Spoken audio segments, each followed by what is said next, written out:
Aloha and welcome. Welcome to Maui Memorial Hospital. On behalf of everyone here at Maui Health System, we're very proud that we contributed to Amanda's recovery. And I think everybody on the island of Maui is ecstatic on her recovery and how well she's doing. So I'm proud to introduce her family is here today with her friends, and Amanda, of course, is here today. So I'd like to start by introducing her father, John Eller. John? Thank you, everybody. We can't tell you how happy we are to have our family back together today. This is really a blessing. Thank you all for coming. Thank you for being patient with your interview requests. The local and national press was really a big factor in keeping the search for Amanda alive and in front of mind with everybody. To keep the prayers coming, keep the community interested, keeping hope alive. It was a big factor. You guys were a partner, and we appreciate that. Amanda and the rest of the family are ready to answer questions. We're at that point. I think we can kind of fill in the gaps and tell the story. Only Amanda knows the story of her survival.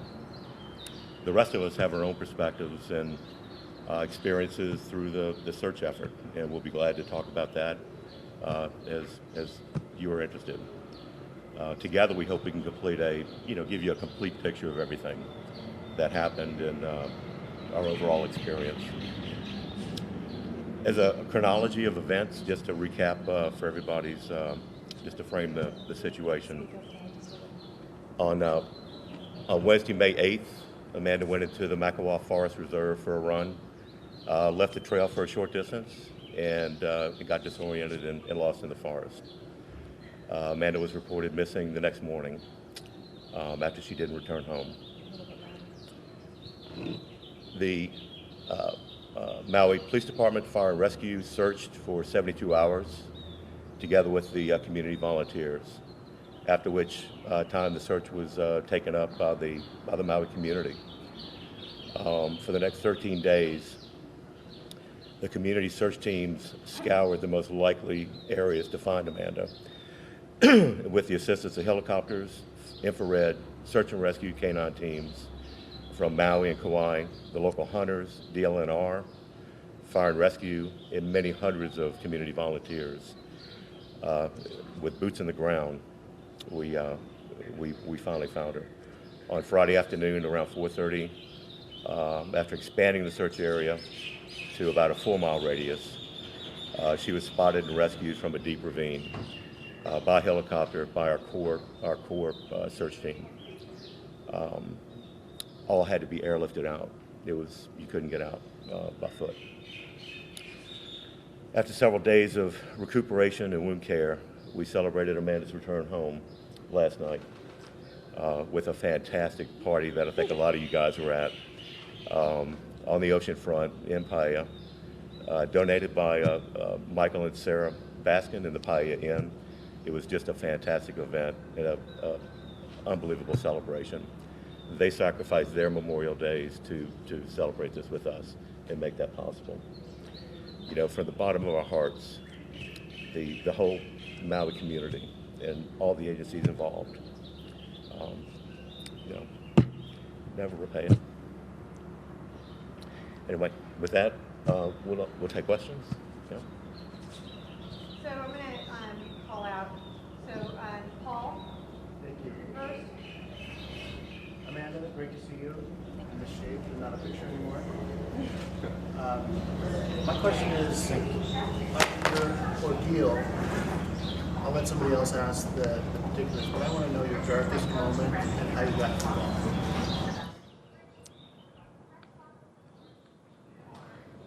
Probably going to cry throughout this whole thing.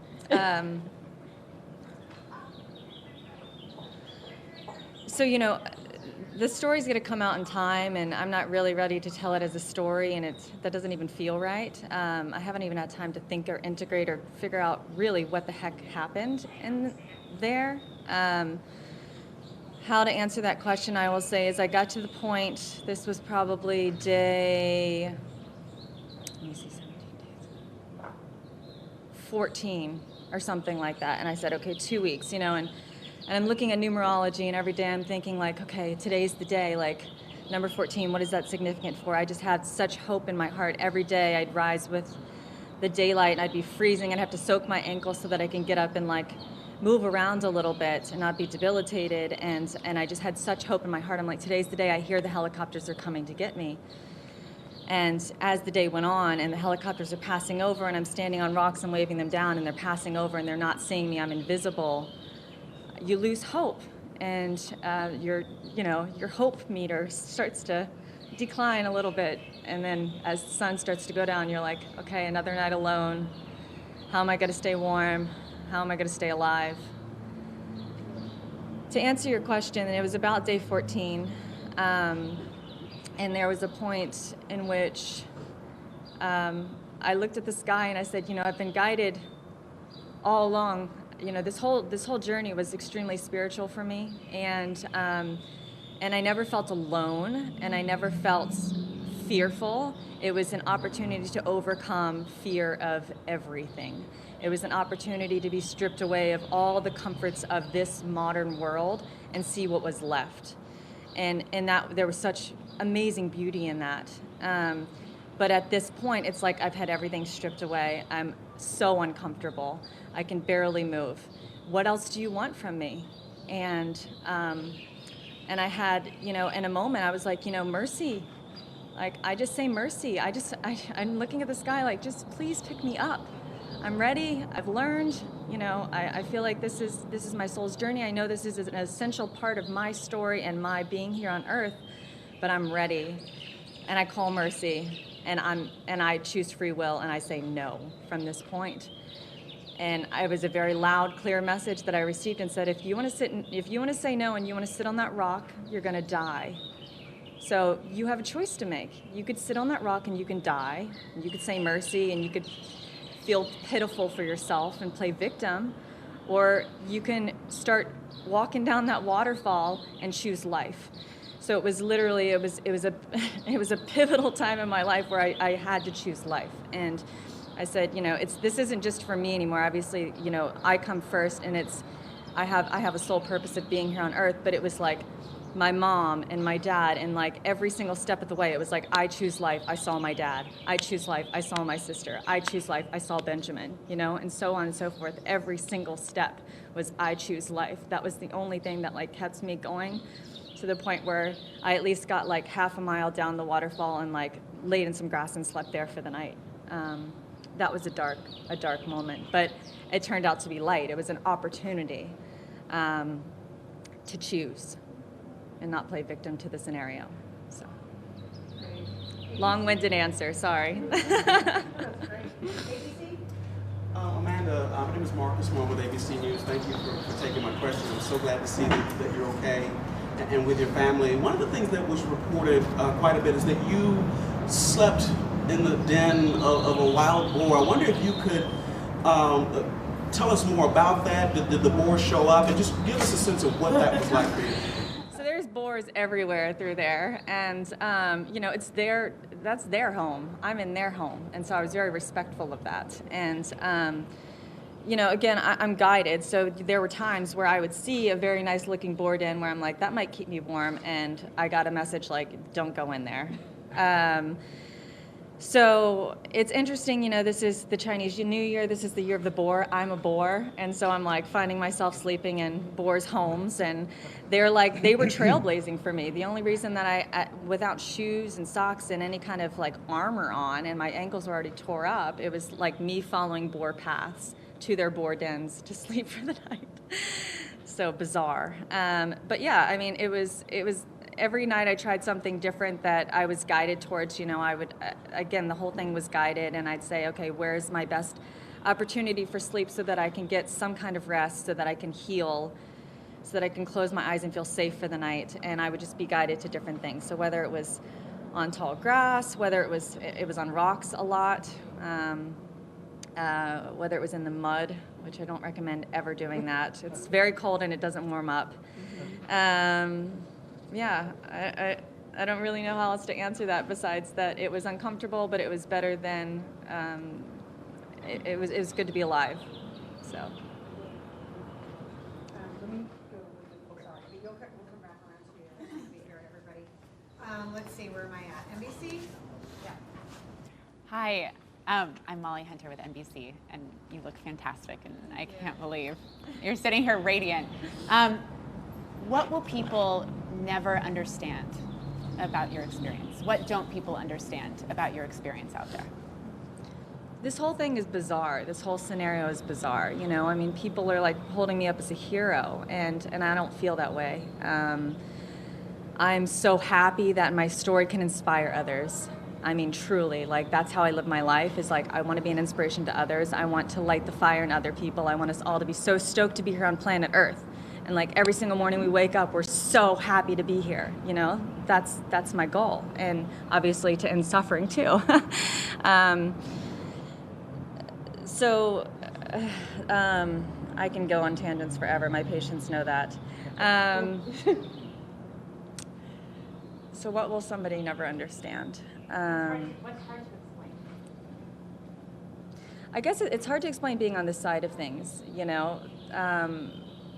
The acknowledgement that I keep coming back to is like my family, the community, like all of, you know, the newscast that like you guys kept this story alive. I mean, really, without this, like I could have just been dropped off. They could have just forgotten about me and said another missing person, no big deal, you know? So I'm just like I'm sitting from the standpoint of being in extreme gratitude for everybody caring so much to pull together, to take time out of their own life, to rededicate their focus of their own life towards me, whether they knew me or not.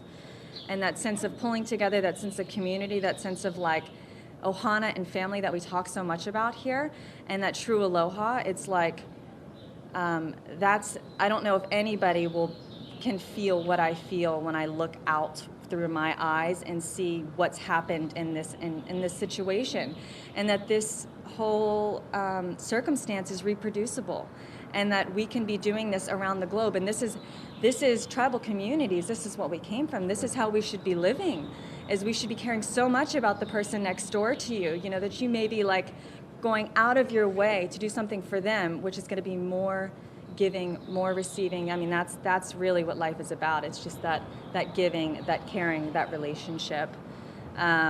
So I think if that answers your question, it's just, I have such a deep sense of that now. I'm fueled by that. We're all fueled by that. We're like, how do we keep this fire going? How do we keep this inspiration going in a world that can seem so dark sometimes? You know, it's like, let's keep passing the flame, let's keep lighting the spark in each other so that this doesn't just fall to the wayside. You know, this is a real opportunity right now for us all to kind of like wake up and tap into our hearts and start to operate from that space. So, CNN? Hi Amanda, Kitty O'Keefe at CNN. Thank you so much for talking to the media today. You talk about choosing life, and you're here with your family in such a strong community here in Maui. How does this experience change you and your life purpose going forward? The message that I kept getting when I was there was that this is not punishment. Because the first 5 days, you know, I just wanted to play victim and crawl into a hole and be like, why me? This is not punishment, this is a strong opportunity. All I see is opportunity and light. And you asked me a question, I go on a tangent and then I can't remember your question. Can you ask that one more time? You talked about choosing life. Yes. And how does that change your life purpose going forward now that you've survived this? So it's interesting, you know, I've had a lot of spiritual work done over the last 4 years since I've lived in Maui. I've completely transformed as a person. And my purpose, I believe, all along has been I want to help suffering. The whole world is suffering in some way. There's so many people that are depressed, that are numb, that are in a state of unconsciousness. And I want everybody to be able to enjoy life, really. So it's interesting, you know, I'm a physical therapist. I call myself more of a healer than a PT at this point, and yoga instructor, obviously, all that other stuff. But my whole purpose before this happened was like, I want to get you out of pain. I want you to be able to enjoy life. Yeah, really, that's it. It's like, let's get each other happier again. And now it's kind of like, it just kept coming in when I was there. It's like, your purpose is to wake people up. Your purpose is to shake people alive, to realize that we all have this same thing inside of us. I'm no different than anybody else, and we all get to choose life on a daily basis. We all get to choose happiness. It's like which wolf we feed, right, on our shoulders. So making decisions and actions and behaviors that are backing that up to we create the life that we live. So really, it's interesting that it's shifted so much from a place of like, let me just put my hands on a patient and try my best to get them out of pain and to have them enjoy life a little bit, to like, now it feels more like widespread, like I'm reaching a bigger body of people, which is beautiful, and I'm just looking for that pyramid effect in the most beautiful way. That's a bad word, but if somebody has a different word, I'll use it. But that branch effect, where we can all just be like spreading our arms out, touching as many people as possible to create that like positive shift in light and hearts. So you're welcome. CBS? Hey there, Amanda. It's Jonathan Bigliotti. First, thank you for inviting us yesterday. I'm still recovering, so hopefully I could be as articulate as you have been. People who are unfamiliar with the lie may not understand how easy it is to get disoriented in the forest, in the jungles. Can you explain how you lost your sense of direction after waking up from that meditation? Totally. You know, it's so interesting because the story starts off like, I just got lost in the woods, you know? It's hard to explain what happened. That's a very grounded way to put it, getting like disoriented in the forest. But there was something bigger at play, you know?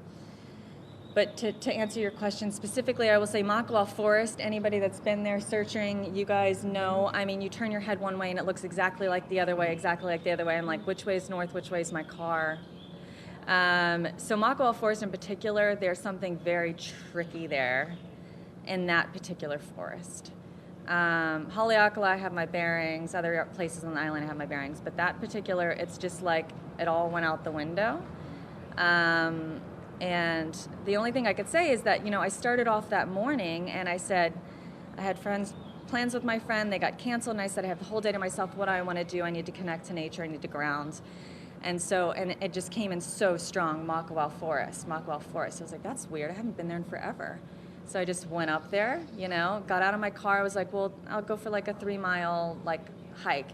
I really love to stay away from EMF. I love to stay away from cell phones. I love to just truly dig my feet in the dirt and connect to nature and feel that. And so that's my goal, 3 miles, whatever, a couple hours. And I don't really know what happened. All I can say is that I got out of my car. It's like, you know, I have a strong sense of internal guidance, whatever you want to call that, a voice, spirit, everybody has a different name for it. Heart. My heart was telling me, walk down this path, go left. Great. Go right. It was so strong. Go left, go right, go left, right. I'm like, great. This is so strong that obviously when I turn around and go back to my car, it's going to be just as strong when I go back, but it wasn't. And did you realize you were lost? It was probably that. It was so I took a break. I sat down. I laid down on a tree. I was looking at the sky, and when I got up and I tried to go back the way that I came, which I had a sense of direction at that point, the path was not leading me back to my car. And I tried all these different paths, and then I was like, oh shoot, these are not bike paths, these are not walking paths, these are boar paths. So the boar paths were just leading me into boars' dens and like, you know, off-roading essentially. And so at that point I had no choice because everything looked the same. I said, well, the only thing I have is my gut. I don't have a compass, I don't have a cell phone. So spirit or whatever you want to pray to, I said, I need your help right now. I need to get back to my car. Please help guide me. And I have, like I said, I have a strong sense of guidance. So I started following that sense of guidance. And that sense of guidance is what led me on my journey. That's what led me 5 miles away. And I believe that there is a bigger purpose to my story. It's not just a girl that got lost in the woods. It's this. It's everything that's happening right now. And that's why I was so off the beaten path. Is because this is the result that needed to happen from my experience. New York Times, Maria? I'm not sure if you're representing New York Times, but do you have a question? Oh, yeah. Oh, yeah. I wanted to ask, can you talk a little bit more about your experiences that were meaningful to you out there? Yeah. It was all meaningful. I'm trying to think of. Or moments maybe of like beauty that made it more survivable. Yeah, I mean, it was interesting. It was almost there. I've been working with a beautiful psychic named Ruth, and I've been working with a lot of the strongest teachers in the world have come to me over the last 6 months to help guide me in a variety of ways. And little did I know they were preparing me for what I'm calling spiritual boot camp, which is what I went through. And Ruth recently, the psychic I've been working with, she knows, she guided me through this meditation. She was like, "You're ready for your spiritual boot camp." And I'm laughing with Benny, my boyfriend. I'm like, we're going through spiritual boot camp, and we do so much spiritual work on a daily basis. I didn't think I would be going through the gauntlet by any means. I thought I was doing enough work. And every day there was like a different lesson. Every step there was a different lesson. It was like I think the biggest thing that happened is like I had to really get out of my head. I'm a very logistical, analytical person, multitasking, organization. All of that fell by the wayside. I had to just leave all of that behind. And it's like if I misstepped, I sprained my ankle. If I misstepped, I twisted my knee. If I misstepped, I cut myself. It was like one step closer to not being alive. And at some point, it's like, something slapped me across the face and said, "Whoa, wake up. Put your feet on the ground. Pay attention to what's happening underneath of your feet. It's slippery out here. It's dangerous out here. You could hurt yourself. You could die. Take this seriously." And I just, it was the most present I've ever been in my entire life, in my body, grounded in my body. And like every single step was like, I choose life, survival. I'm doing this for my mom. I'm doing this for Benny, etc. And so I'd say that was profound. Being fully present. I think for a lot of us with so many distractions in life, it's tough for us to be present. And it was an opportunity. Let's call it an opportunity. It was forced. It was a beautiful forcing opportunity. But I would say that, something that happened that was completely profound was the one night I'm sitting there and it was right after I I took a fall from 20 feet, jammed my left knee up, was screaming in pain. I'm looking at the sky like, you gotta be kidding me. And hobbled myself over. It was like the next night there was a flash flood. It was pretty much like a flash flood. I was worried at some point that I was gonna get swept away down into the sea. And I knew I was far away from the sea, but the water was that strong, and I was sitting in a foot of water on hard rocks that I knew were digging into my skin, but I didn't have another choice, and curled up into a ball. And like the only thing that I couldn't sleep. I was shaking so hard from my adrenals and cold that the only thing I could do was meditate. And it was the only thing that brought me peace. And it was at that moment of complete and utter breaking down of a human being that I reached a state of unconditional love. And Spirit's like, you've been asking for this. We're just gonna like strip all of these layers back. You have nothing else left. You're so raw, you're so vulnerable. The only thing that you have is your wide open heart. And I felt my wide open heart penetrate every single cell of my being, and any kind of dark spots that were in my body energetically, however you want to think about it, were just lit up. And I felt myself like started to glow as I'm shaking at a foot of water, sitting on a rock in the middle of a flash flood. That was a dark but bright moment. Yeah, that was one for the record books. Okay, let's go to some local. KHON? Yes. Hi. Spiritual journey of having that instinct and intuition. Did you feel anything different on your last day when Javier's loud voice is screaming out to you, Amanda? Oh my God.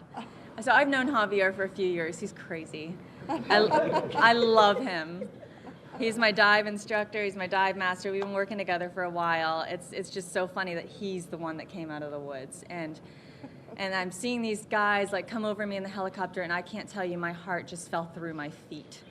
I mean, I just collapsed. I had a plant in my mouth that I was planning on eating for dinner, and I'm and I'm in the woods, and I don't know how they spotted me. I mean, that is a miracle. It's a miracle, because I'm on this tiny, and I knew in the grand scheme of things, I'm on this tiny little piece of rock on the top of this waterfall. How the heck are they going to find me? And then for a second, I'm in the woods, and then that second, they find me. It was a miracle. And when I looked up and I saw the helicopter right over me, and he's pointing right at me, I just like fell to the ground and just started bawling. And obviously at that point, I'm like so attentive and like, this is my survival, this is my savior, I'm going to live.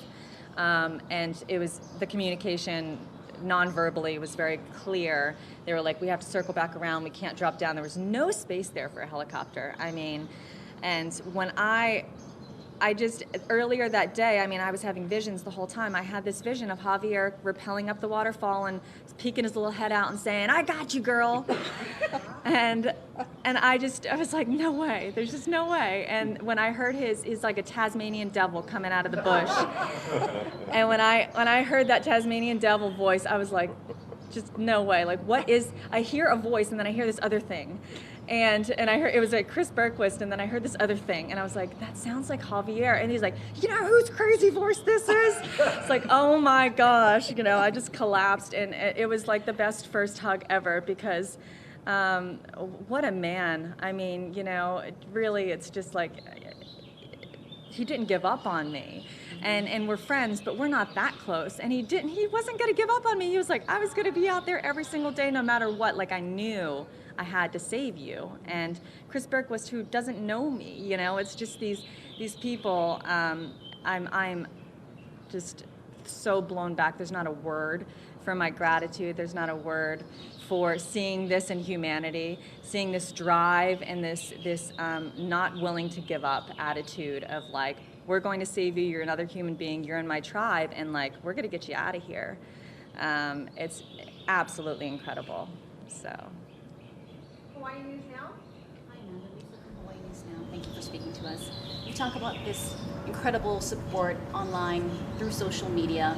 It can also be a double-edged sword with people commenting. Totally. And there's been questions, you know, your boyfriend and Sarah took the polygraphs to put those fears to rest, and there's been questions about the GoFundMe. How would you like to respond to some of those cynics or skeptics who may be questioning your story? You know what's interesting is like, I'm not one for social media, and like, you know, I obviously wanted to get lost. I didn't have my 911 services on my phone. I'm like, I had no idea how bad I wanted to get lost. But I don't pay attention to social media. This is what I believe, is that there's a saying, and I'm gonna probably screw it up, but you know, there's a wolf on each of our shoulders. There's a good wolf and a bad wolf, and negative, positive, however you, light, dark, however you want to think about it in this world. I don't believe it has to be in balance exactly, but I do believe that whatever wolf you feed is going to gain power. And so I'm not feeding those wolves. I think there's a lot of confused, delusional people in the world that I'd love to help.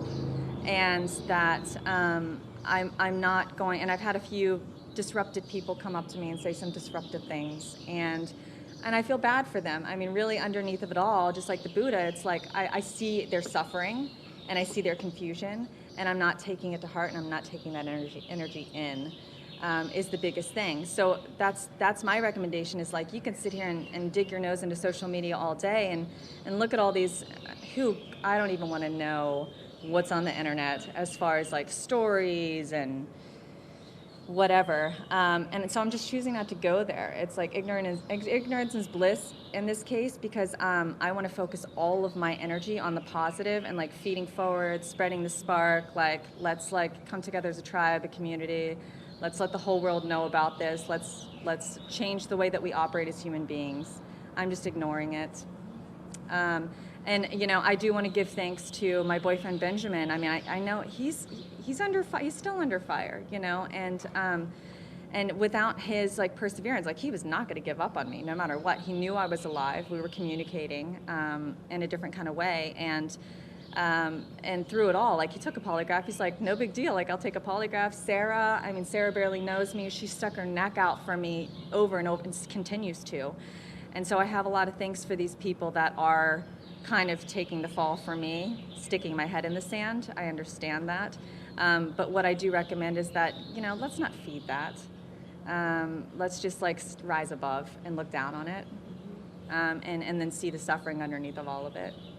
So. Now we use? Hi, Sarah. I'm with the Maui News. Mm-hmm. Thank you for being here. I know that, as you mentioned, I can barely hear you. I have bad ears. as you mentioned, the community has been a huge part of this effort. Yes. My husband actually was out searching for 3 days.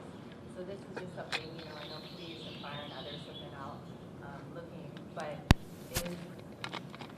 and I preface this as well as I can, because honestly for me, it could be caffeine, it could be sugar, but was there anything that morning that you ingested or took that could have altered your mental state? No. So I'm extremely healthy. My mom, I talked to my mom on the daily, and I was like manifesting this whole thing. I'm like, I want to know what it's like to not be dependent on food. I could survive 30 days without food. These are words that came out of my mouth the month before this all happened, which is just crazy. And I'm so careful with my words from now on. Please, everybody, be careful with your words. But no. So I'm trying to think. That morning, I didn't have any caffeine. I'm very careful with caffeine because we all carry typically a load of adrenal shock, and caffeine feeds that. And so I didn't have any caffeine. I got up and I meditated. I cleaned a little bit. I was going to get together with my friend Jen. I had a superfood smoothie, which is like, if you want to know what's in it, it's ashwagandha, which is good for the nervous system, etc., protein powder, whatever. And I had an RX bar, and then I had some water, and then I went hiking. So I really didn't have much in my stomach, and I didn't have any caffeine. I didn't have any sugar. I try to avoid sugar. And I definitely didn't have any drugs or alcohol or anything like that. Like anybody that knows me and knows my spiritual journey in the last few years knows that I get high off of life, and I get high off of people and heart. And so, yeah, I don't know. Everybody can have their little theories there. I don't care. Yeah. Star advertiser? Hi. You said there was a bigger part at play, and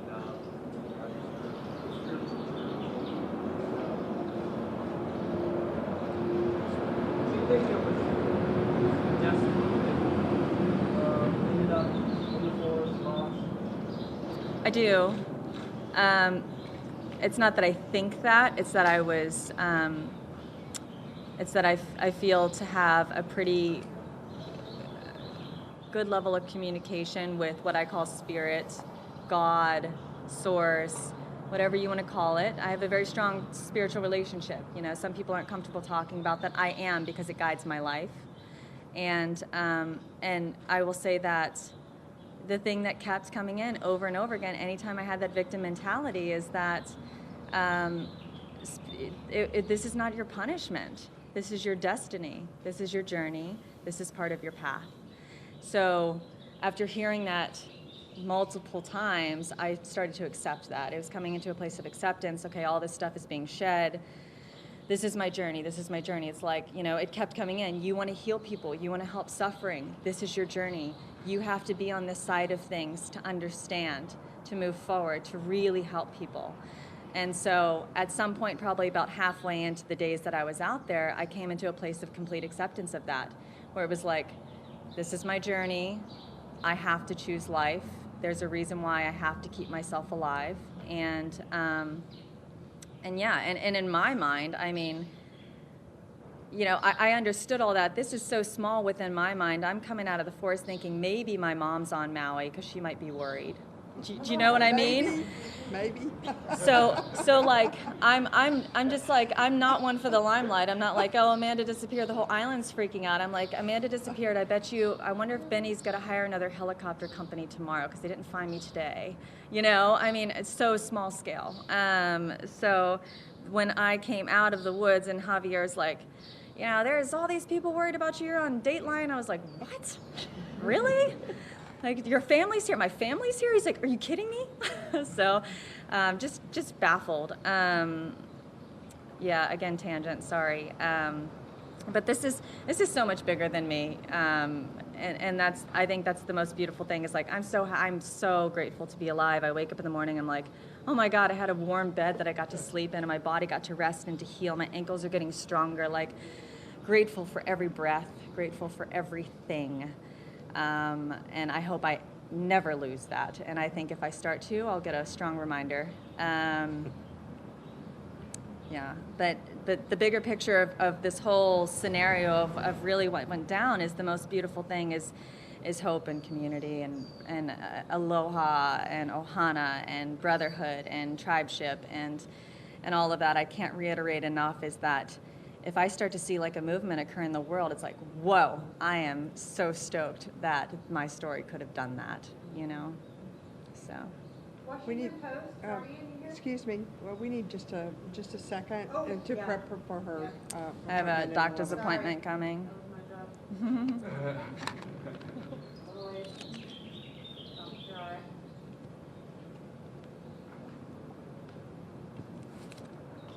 Okay.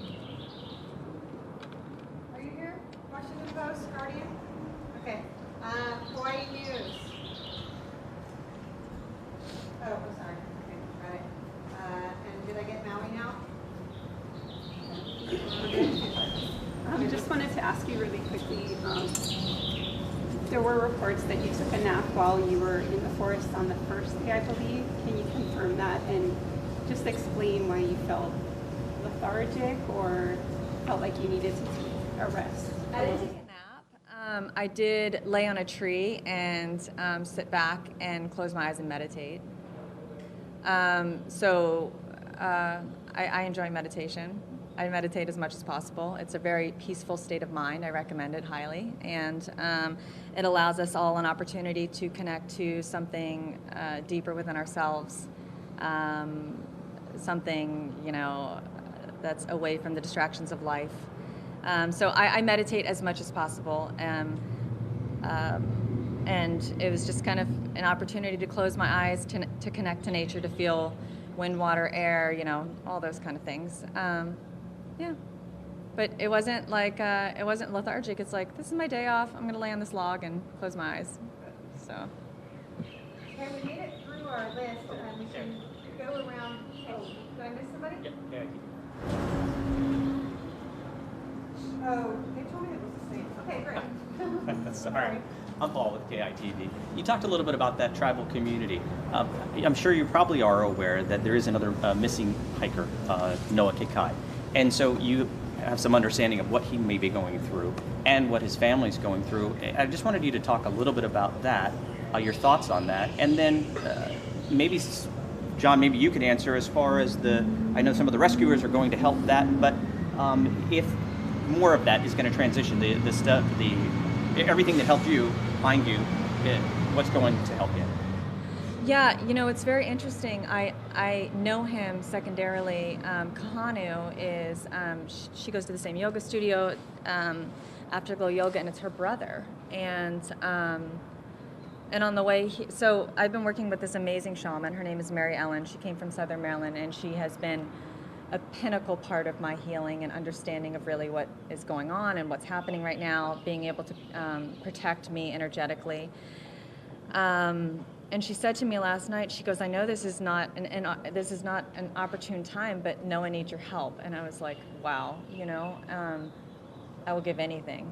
And I felt that this morning. I'm in the car with Mom and we're on our way, and I said, I need to say a prayer for Noah. It's just coming through me. It's not something I'm thinking, it's something I'm feeling. And it's a different circumstance.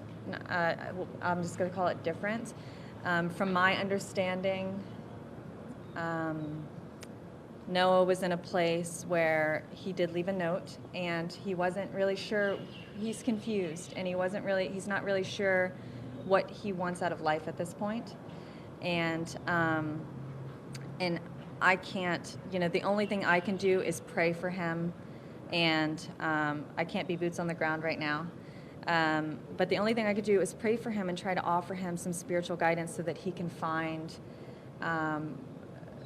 a deeper sense of being, a deeper sense of wanting to be here and wanting to return to his amazing family, who I know his family through, Maui's small, and I know they're amazing people, and I can't imagine what his dad and his mom and his sister are going through right now with him, going through this. He's going through his own soul's journey to figure out if he wants to be here. So my heart really reaches out to his family, and my heart reaches out to him. EAL is a gnarly place. Everybody knows that. It's a lot scarier, in my opinion, than where I was, given the history. And I guess this is a perfect opportunity, if it's okay, to say I would love to say a prayer for him, and I would love to send that out through these microphones. And I hope that everybody else can sit with me in their hearts and say that prayer from their hearts, that we can all get him back home. If he chooses to be home, it is his choice as a human being whether he wants to be here or not. But my heart really reaches out to Noah, and I'm sorry for whoever's uncomfortable with prayer, but this is just happening right now. So I'm sending a prayer out right now. Great Spirit, angels, teachers, guides, helpers of the light and only of the light. And I'm asking, with all of these hearts and all of these beautiful people behind this prayer today, that we reach Noah, that we are able to touch his heart, to help him in this moment of confusion, to find clarity for his life, his purpose, his self, to find the love within himself to stay alive, to find the love within himself to stay alive for his family, for his community, for his tribe, and all of these beautiful people that only want him in the world. That this is a pinnacle turning point in his life, and that this will serve as a strong foundation from him to build upon, from him to make a difference in the world. I believe and I feel that Noah has beautiful, beautiful things to offer the world, and that this is his opportunity to choose life.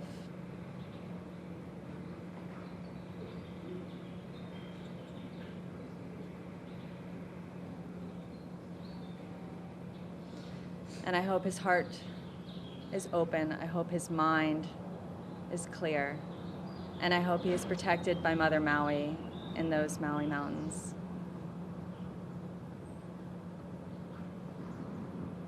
I send all of my love and all of my support to his family and his friends and the search teams. And I ask that this be taken more seriously than my search. This is an opportunity for us to really, really show up. We have been training. We've been training through my experience, and now let's show up for Noah, right? I do believe that he's going to come out of this a stronger, a wiser version of himself. And I can't wait to meet him. Thank you. So we have 15 minutes left, and I don't know if I can cycle through everybody one more time. Does everybody really want to ask another question? All right, I'll cycle, and you can pass if you want to pass for the greater good. Paul. Thank you.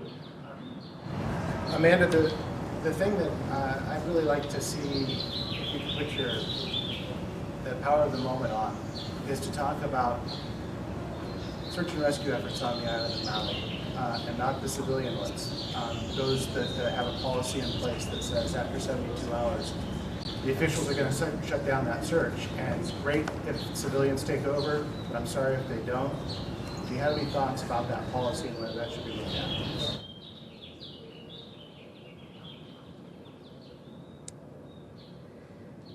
I'm just trying to think about how to word this. I knew that was the case. It was like a knowing that that was over. The first day after I went missing, I heard the helicopters, and I was like, okay, great, thank you, Benny. Thank you for taking this seriously, calling in rescue efforts, all that kind of stuff. But it was really crazy to me. You know, I spent my entire time, the first week, let's say, just trying to become more visible to helicopters. Those helicopters,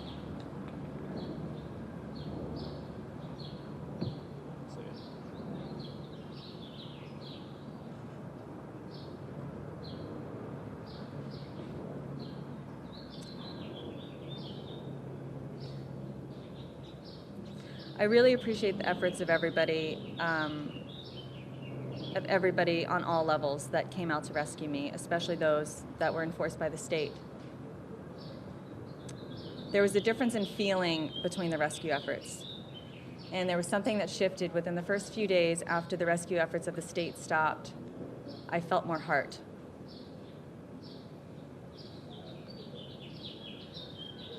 What I ask is that this be taken more seriously, that missing people be taken more seriously, that on a state level we are able to expand those policies so that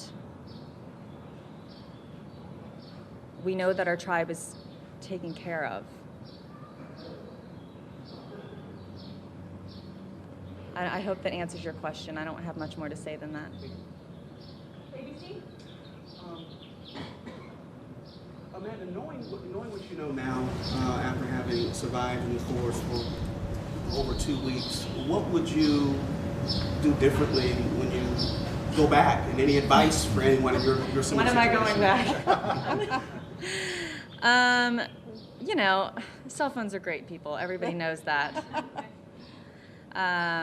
I've been strongly against certain systems for a long time, and that was ignorant. So, what I would say is, obviously, I should have had a cell phone with me. There's a GPS locator on there. There's a reason why we carry them all the time, obviously. It's like you could go for a hike by yourself. It's no big deal. Just take a cell phone, take some water, I just thought I was going for a short little jaunt of a run and then back to my car. But what I would say is be over-prepared, no matter what. It's it's so funny. I'm always an over-preparer, and I always have food and water and sunscreen and hat, and I always do that. It's just that day, for some reason, I did not. And that's why I believe it was part of my spiritual journey. I believe that it was all these things needed to get stripped away, all these comforts, so that I can go on my own journey. That was just my experience. But I think everybody knows in Maui, it's a friendly jungle.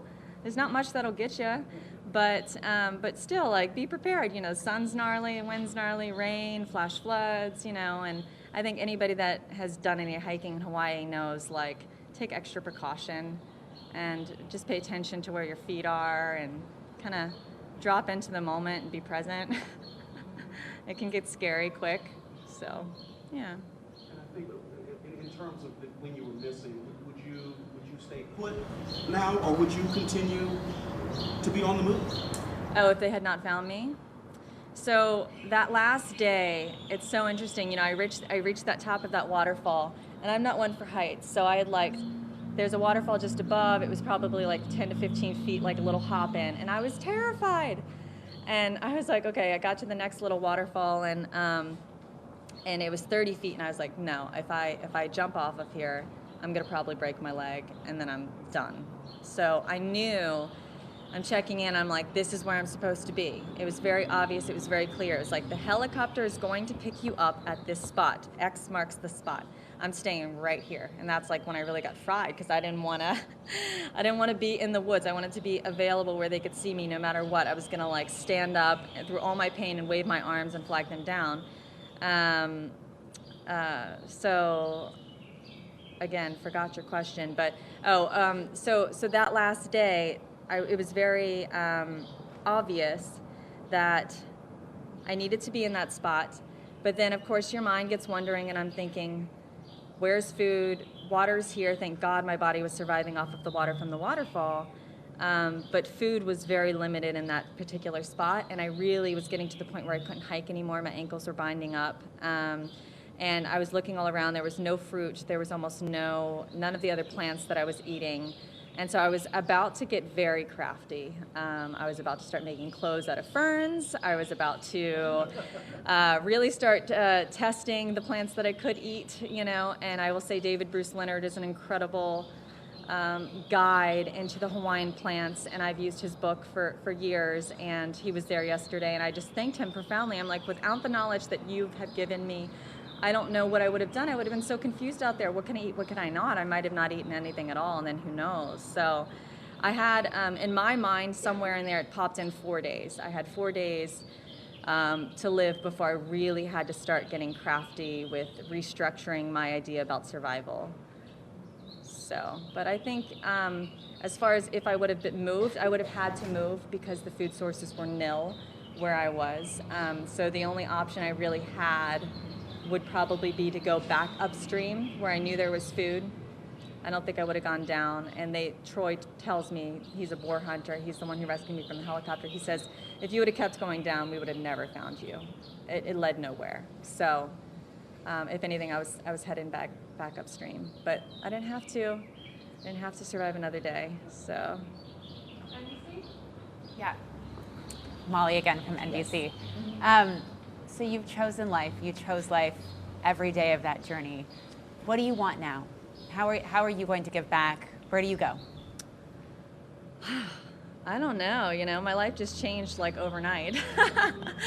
I'm just thinking about getting my patients back on my schedule, you know, truly. It's like my patients came to see me and I was like, how are you? Like, I'm going to treat you as soon as possible because that's my purpose. Like, I'm so driven by purpose of being here and helping people come out of pain and enjoy their life that that's what gets me going in the morning. So as soon as possible, as soon as I can heal and get back on my feet, I'm treating again. The patient population that I was treating previously, you know, there's a lot of, I don't even know, chatter. There's a lot of very strong direction leading me to a wellness center in the next 5 years, where I want to be able to help really sick people get really well.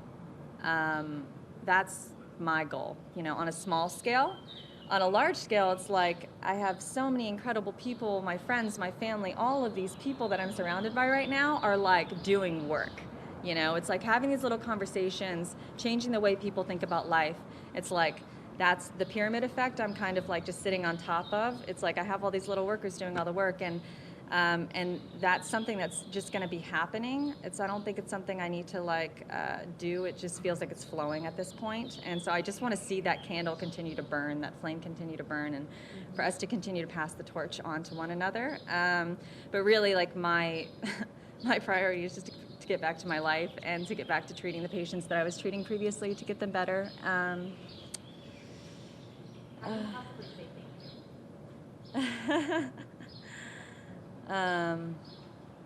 I just want to see more people. I just want to see more people live with veracity of life. You know, I want to see people like smile because they're glad to be alive, and not because they bought a new car. You know. So yeah, that's the biggest thing. If this inspires nothing else, that's what I'd like to see. Is like everybody every morning, like the first thought, I choose life. I got my feet on the ground, I'm in my body, I'm so thankful to be alive. This place is amazingly beautiful. We're so lucky to live here. And we're surrounded by like people that care about us that might not even know our name. You know, it's I think we're all blessed, super blessed. So. I'm just going to interject really quick. Maui, now, are you streaming this live right now? I just got a text. So we had asked everybody not to, you might not have gotten the message. So you just hold off, because we're trying to give everybody an equal opportunity to put this out at the same time. We don't want any exclusives or we're going to be inclusive. Okay, thanks. CNN? Hi, Amanda. Video again with CNN. You talked about seeing helicopters passing you by and them not seeing you. How many helicopters did you have that happen? I'd say at least 20. You know, it's a huge jungle. Maui is a huge, all these islands are huge jungles, and it's like a needle in a haystack trying to find a person out there, you know. But you know, it's so tough. I'm not in their seat. I don't see what they see, you know? Like, I have no idea what helicopter training is like. I have no idea of the patterns they use to cover ground, you know? So it's so hard for me to sit here and say anything about the attempts that they made, because I know, I'm just hoping that they tried their best. But all I could say is from my tiny little, you know, perspective of standing on that rock waving my hands, it's like I felt invisible. But again, it's like needle in a haystack scenario. So it's just so hard to say anything about that. Only 5 minutes left, so there's no double questions, please. CBS? Messengers say that you hiked the equivalent of 30 miles, but I think a lot of people don't even notice is that was without shoes. For me, it was for most of that. How did you lose them, and how did you do all that? So actually it was the night before Mother's Day. It was Saturday, the night before Mother's Day. That's when I fell and hurt my knee. And it's because I had my shoes on and I had to get back down to a water source. I was about to pass out from dehydration. And when I lowered myself back down into the water, it was a 20-foot drop. It was a sheer cliff. The plants didn't hold me up. Boom. I threw my shoes off, and then it was that next night, you know, I was like putting SOS on rocks so that hopefully they would see them from above, and I was putting any kind of clothing that I could take off of my body out so maybe they could see that there was like a sign of a human being there. And it was that night of the flash flood where I put my shoes on very big, huge rocks, but the flooding that was happening just swept them right away. And so it was at that point, that was probably like 6 or 7 days into it or something like that, I'm stuck in the waterfall because I'm not going back into the bush without shoes on and suffering a puncture wound in the bottom of my foot. So yeah, I would say I had like 6 or 7 days with shoes and then the rest of it without. The shoes are more of an impediment in the water, so I would have gotten rid of them anyway. Living on Maui, we should all have tough feet and be walking around barefoot as much as possible. It's like free reflexology. So yeah. Will you return to the park? Not anytime soon. Yeah. Question, KHON. Nikki. So good to record. How many times did you actually go to Makawa Forest Preserve, and because there's the 2 parking lots? So the thing is, I had never, for whatever reason, I was drawn to that parking lot. I had never started hiking in that parking lot before.